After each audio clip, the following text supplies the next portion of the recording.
Star தமிழின் face to face நிகழ்ச்சியில் உங்கள் அனைவரையும் சந்திப்பதில் மகிழ்ச்சியாக இருக்கின்றது. இன்றும் ஃபேஸ் டு ஃபேஸ் நிகழ்ச்சியில் ஒரு முக்கியமான ஒரு விடயம் தொடர்பாக பேசப்போகின்றோம்.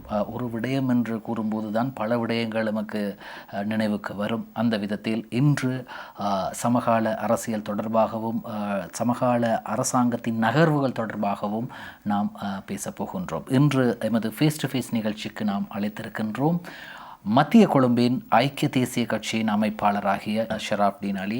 அன்போடு வரவேற்கின்றோம். அஸ்ஸலாமு அலைக்கும். வலைக்கும் ஸலாம் வரஹ்மத்துல்லாஹி. சரி, பல விடயங்கள் பற்றி பேச போகின்றோம். முதலாவதாக இந்த தேர்தலில் இருந்து ஆரம்பிப்போம். தொடர்ச்சியாக நான் நினைக்கின்றேன் 20 வருட காலம் கொழும்பு மாநகர சபையை பிரதிநிதித்துவப்படுத்தி கொழும்பு மாநகர சபையிலே குறிப்பாக கொம்பனி தெரு உங்களுடைய பகுதி மக்களுக்கு இன்றியமையாத சேவைகளை செய்தவர் நீங்கள். அது எங்களுக்கும் தெரியும், அந்த உங்களிடமிருந்து உதவிகளை பெற்ற மக்களுக்கும் தெரியும். எனவே கொழும்பு மாநகர சபையில் இருக்கக்கூடிய உறுப்பினர்களுக்கும் தெரியும் ஷராஃப்தீன் அலி என்றார் யார் என்று சொல்லி. சரி, ஏன் இம்முறை நீங்கள் மாநகர சபைக்கு வரவில்லை? முதலாவதாக இந்த சந்தர்ப்பத்தை வழங்கிமையிட்டு உங்களுக்கும் உங்களுடைய நிறுவனத்துக்கும் என்னுடைய நன்றியை தெரிவித்தவனாக எல்லாம் வல்ல இறைவனின் திருப்பெயரால் ஆரம்பம் செய்கின்றேன். நன்றி பிரேம் அவர்களே. நீங்கள் வைத்த இந்த முதலாவது கேள்வி தான் இந்த சில ஒரு 2 வாதங்களாக நான் போகக்கூடிய எல்லா ஊடகங்களும் என்னிடம் வைக்கக்கூடிய முதலாவது கேள்வியாக இருக்கின்றது. நீங்கள் சொன்னது போல் கொம்பனி தெரு வட்டாரத்திலே நான் தொடர்ச்சியாக 4 முறை தேர்தலிலே போட்டிட்டு மாநகர சபையிலே உறுப்பினராக தெரிவு செய்யப்பட்டவன். இந்த முறை நான் போட்டியிலிருந்து விலகி இருந்தேன். நான் தேர்தலில் போட்டியிட்டு தோல்வி அடையவில்லை. 2ஆம் அணி பட்டியல், அதாவது தேசிய பட்டியல் என்று சொல்வார்கள், அந்த லிஸ்டிலே ஒரு வேட்பாளராக ஐக்கிய தேசிய கட்சியிலே நான் உள்வாங்கப்பட்டிருந்தேன். இது கட்சியின் தீர்மானத்துக்கு அமைய எடுக்கப்பட்ட ஒரு முடிவு. அதாவது விசேடமாக கொழும்பு மாநகர சபை எல்லைக்குள்ளே முஸ்லீம் வாக்குகள் பெருவாரியாக இருக்கின்றன. இந்த முஸ்லீம் வாக்குகளை கவருவதற்கு ஐக்கிய மக்கள் சக்தியிலே முஜிபுர் ரஹ்மான் மரிக்கார் போன்றவர்கள் மும்முரமாக ஈடுபட்டு கொண்டிருக்கின்ற நேரத்திலே ஐக்கிய தேசிய கட்சிக்குள் அது போன்ற பிரச்சார உத்திகளை செய்வதற்கு ஒரு முஸ்லீம் ஒருவர் தேவை என்கின்ற விடயம் ஆராயப்பட்டு அந்த பொறுப்பு என்னிடம் கொடுக்கப்பட்டது. நான் மத்திய கொழும்பு அமைப்பாளர் என்ற வகையிலே பிரச்சார நடவடிக்கையை ஒரு வட்டாரத்துக்குள்ளே சுருக்காமல் முழு கொழும்பு மாநகர சபை எல்லைக்குள்ளும் என்னுடைய பிரச்சாரங்கள் இருக்க வேண்டும் என்று கட்சியும் விரும்பியது, நானும் அதை விரும்பினேன். அதனால் பட்டியலிலே நான் உள்வாங்கப்பட்டதால் நான் தேர்தலிலே போட்டியிடவில்லை. நான் போட்டியிடாத பட்சத்திலே என்னுடைய வட்டாரத்திலே என்னுடன் அரசியல் செய்த இன்னும் ஒரு சகோதரரை போட்டிக்கு நிறுத்தினோம். என்னுடைய வட்டாரத்திலே ஐக்கிய தேசிய கட்சி 2ஆம் இடத்துக்கு தள்ளப்பட்டது. மாலிமா, அதாவது திசை காட்டி வெற்றி பெறுகின்றது.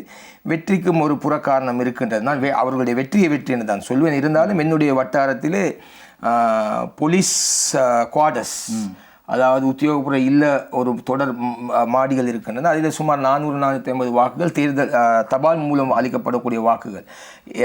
அரசாங்க உத்தியோகர்கள் அவர்கள் யாருக்கு வாக்களித்திருவார்கள் சொல்ல தேவையில்லை.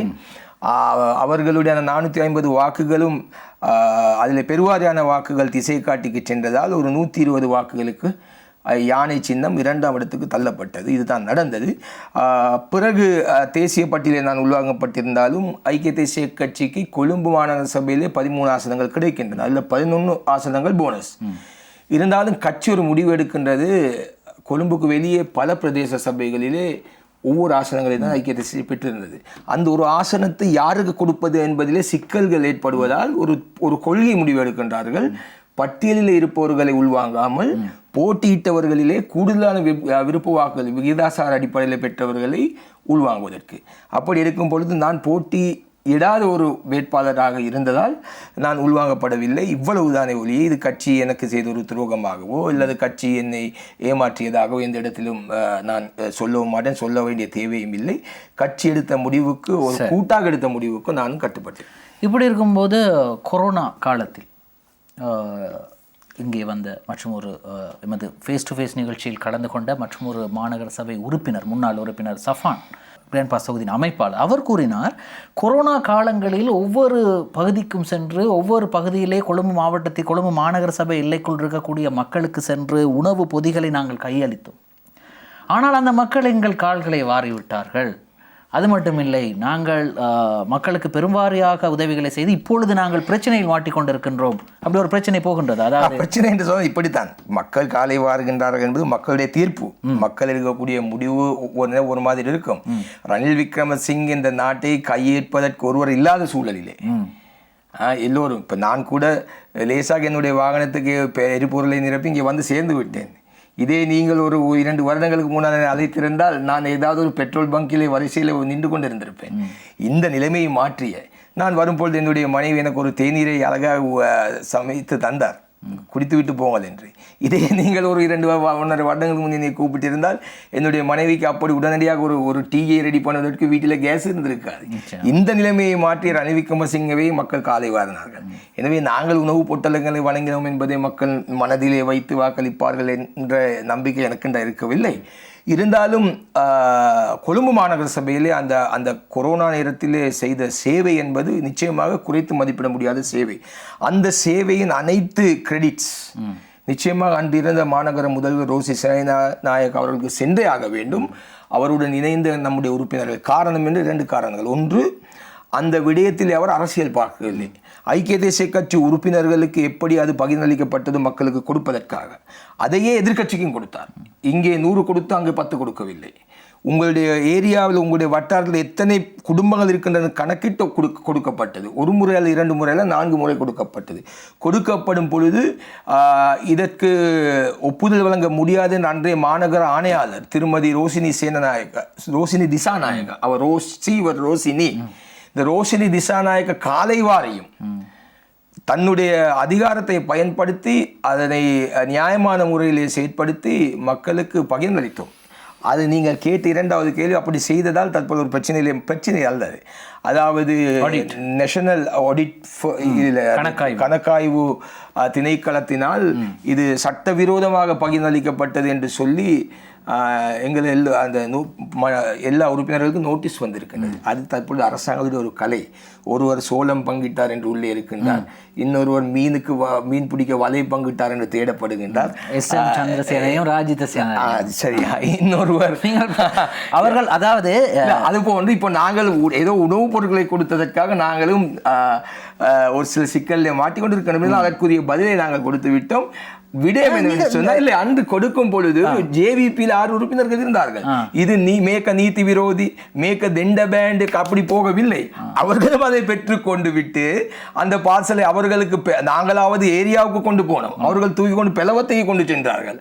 அங்கு வைத்து அங்கு 2வது ஒரு சபையை கூட்டி அதே ஒரு முடிவெடுத்து கொழும்புக்கு வெளியே உள்ளவர்களுக்கும் பங்கிட்டவர்கள் நாங்கள் இப்பொழுது சட்டவிரோதமாக பங்கிட்டதாக எங்கள் மீது சேறு பூசி கொண்டிருக்கின்றார்கள். அதற்கு நாங்கள் சட்ட ரீதியாக பதில் கொடுத்து விட்டோம். அதனை அந்த அந்த அந்த அந்த நேரத்திலே மக்கள் அதை அந்த பெற்ற பயன் இருக்கின்றது. மக்களுடைய கையில் பொருளாதார பிரச்சனை மட்டுமல்ல, கையில் காசு இருந்தாலும் பொருட்களை வாங்க முடியாத ஒரு சூழ்நிலையிலே கொண்டு போய் கொடுத்தோம். அதற்கு வரக்கூடிய காலங்களில் உரிய பதிலை கொடுத்து நாங்கள் அதை சட்டத்தில் இருந்து அது சட்டப்படி தான் அதை செய்தோம் என்ற நீதி, அதாவது சட்டத்துக்கு முரணாக நாங்கள் எதையும் செய்யவில்லை என்ற நிலைப்பாட்டில் நாங்கள் உறுதியாக இருக்கோம். ஆனால் நீங்கள் பேசும்போது நீங்கள் கோவப்பட்டு பேசினீர்கள். நான் பார்த்தேன். இல்லை, எஸ்எம் சந்திரசேன சோழம் தொடர்பாக கொடுத்தவர். அப்புறம் மீன்பிடி வலைகள் தொடர்பான பிரச்சனையில் ராஜ்ய சேனாரட்ன தேடப்பட்டு வருகிறார். இப்படி அதாவது மோசடிகளை தேடினால் என்ன தவறு? எது மோசடி? நீங்கள் உங்களுடைய அதாவது இந்த நாட்டு ஜனாதிபதி ஒரு தேர்தலுக்கு வர முந்தி சொன்னது சோளம் பங்கிட்டு பிடிப்பேன்னு சொல்லலை. ஏதாவது ஒரு மோசடி நடந்திருந்தால் அவர்கள் சட்டத்தின் முன் நிறுத்தப்பட்டு அதற்கு எதிராக சட்டம் தவறே இல்லை. இதே ஜனாதிபதி கள்ள PhD சர்டிபிகேட்டுடன் வந்த சபாநாயகருக்கு இதுவரை சட்டம் பாயவில்லை ஏன் என்று கேட்டால் நீங்கள் என்ன தவறு என்று என்னிடம் சொல்ல வேண்டும். அப்போ சபாநாயகர் அந்த சர்டிஃபிகேட்டை அந்த சான்றிதழை பெறுவதற்காக ஜப்பானுக்கு நடந்து போயிருந்தாலும் வந்து சேர்ந்திருக்கும். அது கேட்கிறவன் கேனேனா இருந்தா பிரேம் எரும மாடும் ஹெலிகாப்டர் ஓட்டும் என்று சொல்லுவார்கள். இது போன்ற ஒரு கதையாக நான் கேட்கிறேன். இன்று அனுரகுமார் திசாநாயக்க அப்படியே கற்பனை பண்ணுங்கள், எதிர்கட்சியில் இருக்கக்கூடிய ஒரு பாராளுமன்ற உறுப்பினர்.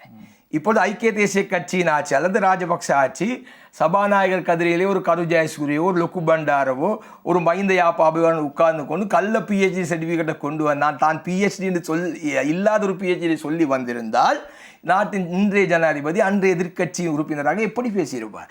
எனவே இங்கே அரசியல் பழிவாங்கல், SM சந்திரசேன தவறு செய்திருந்தால் தண்டிக்கப்பட வேண்டும், ராஜித சேனாரத்ன தவறு செய்திருந்தால் தண்டிக்கப்பட வேண்டும். ஆனால் பக்க சார்பாக எதிர்க்கட்சி உறுப்பினர்களை தேடி தேடி பலி எடுக்கக்கூடிய ஒரு விடயம் சென்று கொண்டிருக்கிறேன். உங்களுடைய இந்த ஆட்சியில் இருக்கக்கூடிய உங்களுடைய அல்ல, இந்த இங்கே வந்து உட்கார்ந்ததால் உங்களுடைய சொல்லிப்பட்டு விட்டது. இந்த ஒரு அமைச்சர் கூட ஒரு ஒரு ஒரு சங்கத்துக்கு தொழிற்சங்கத்துக்கு சொந்தமான ஒரு காணிக்கு கள்ள உறுதியை செய்ததாகலாம் கதை இருக்கின்றது. எனவே நான் ஒட்டுமொத்தமாக சொல்லுவது, நீங்கள் வங்கி கொள்ளையை பற்றி பேசினீர்கள், நீங்கள் பெதுங்கர வஞ்சாவை பற்றி பேசினீர்கள், நீங்கள் உகண்டாவில் ஒழித்து வைத்திருக்கக்கூடிய டொலர்களை பற்றி பேசினீர்கள்.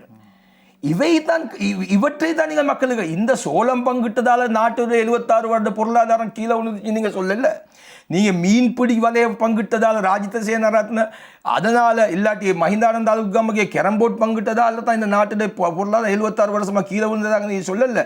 நீங்கள் வங்கி கொள்ளையை பேசினீர்கள் மத்திய வங்கியிலே, நீங்கள் உகண்டாவிலே காசொலிக்கப்பட்டதை பற்றி பேசினீர்கள், நீங்கள் தங்க குதிரையை பற்றி பேசினீர்கள்.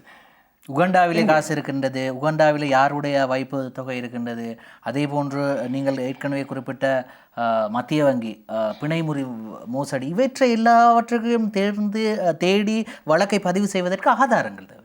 இன்னும் ஆதாரங்களை சேகரித்துக் கொண்டிருக்கின்றார்கள். இப்பொழுது இன்னும் சற்று நாட்களில் அரசாங்கம் சொல்லியிருக்கின்றது, இன்னும் சற்று நாட்களில் அர்ஜுன் அலோசியஸை இலங்கைக்கு அழைத்து வருவதற்கு. அர்ஜுன் மகேந்திரனை இலங்கைக்கு அழைத்து வருவதற்கு இந்த நாட்டு ஜனாதிபதி ஆகுவதற்கு முன்னால் தேர்தல் மேடைகளிலே சொன்னது வெறும் 2 வாரங்கள். என்னுடைய வீடியோ இருக்கின்ற தேட நேரமில்லை. வசந்த சமரசிங்க மேடைகளில் சொல்லுகின்றார், அனுரகுமார் திசானாக்கு இதா கெடி கலக்கிங், நான் அந்த வார்த்தையை ஞாபகப்படுத்துகின்றேன். போது கெட்டிகலகி வசந்த சமரசிங்க சொல்லுகின்றார், முதலாவதாக ஆட்சிக்கு வந்தவுடன் சமன் வித்யாரத்ன ஒரு மேடையில் சொல்லுகின்றார், பிரேக்கிங் நியூஸ் வரும், ரணில் விக்ரமசிங்க கைது செய்யப்படுவார், மென்ன දැන් ලැබුණු ප්‍රවෘත්ති මොකද්ද, சிங்கப்பூர் அர்ஜுன் எலோசியஸ்ව அர்ஜுன் மகேந்திரன் එකන් ආවා. இப்போ அர்ஜுன் நீங்க அழைத்து வருவதாக சொல்லுகின்றீர்கள். அர்ஜுன் மகேந்திரன் சிங்கப்பூர் சிட்டிசனா அழைத்து வருவதில் சட்ட சிக்கல் இருக்கின்றது. இதைத்தான் நாங்களும் சொன்னோம். நீங்கள் பிணைமுறி 2 வாரத்தில் பிடிப்போம், 3 வாரத்தில் பிடிப்போம், உகண்டா சல்லி ஏண்டு ஓனே நெத்து யார் அந்த கொட்டாச்சினோனா கேட்டாலா இல்லையா? இப்போ நாங்கள் அதைத்தான் சொல்லுகின்றோம். நான் என்பிபிக்கு வாக்களிக்காதவனாக இருந்தாலும் ஒரு இலங்கையனாக எதிர்பார்க்கின்றேன். உகண்டா காசை கொண்டு வருவதற்கு மன்னிக்கும், நாங்கள் தொடர்ந்து பேசலாம். எங்களுடைய அடுத்த பகுதியில் நாங்கள் பேசலாம். ஸ்டார் தமிழின் ஃபேஸ் டு ஃபேஸ் நிகழ்ச்சியில் இன்று நாம் சந்தித்து பேசிக் கொண்டிருப்பது மத்திய கொழும்பு ஐக்கிய தேசிய கட்சியின் அமைப்பாளர் ஷராஃப்டீன் அலி அவர்களை. தொடர்ந்து பேசலாம் ஒரு சிறு விளம்பர இடைவெளிக்கு பிறகு.